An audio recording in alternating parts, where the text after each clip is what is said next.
আমার কাছে 10-এ 10 খাবার মানেই বিরিয়ানি। আমাদের এখানের বাজারে যখন নতুন নতুন বিরিয়ানির দোকান খোলে বা পুরনো দোকানগুলোতে যখন খাবারের লিস্টে বিরিয়ানির নাম অ্যাড হয়, সেই সময় কি অসাধারণ স্বাদ হতো বিরিয়ানিগুলোর। না থাকতো বেশি বেশি মশলাপাতি, না থাকতো কাঁড়ি কাঁড়ি তেল। তখনকার স্বাদ একটা আলাদাই মাত্রায় ছিল।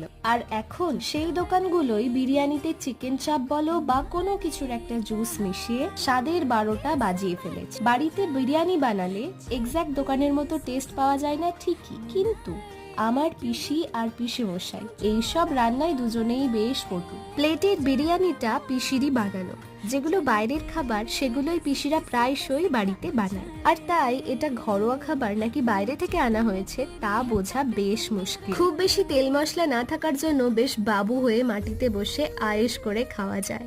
একটা আলু বা একটা মাংসের পরিবর্তে পাওয়া যায় অনেকগুলো পিস, তাও স্যালাড সহযোগে।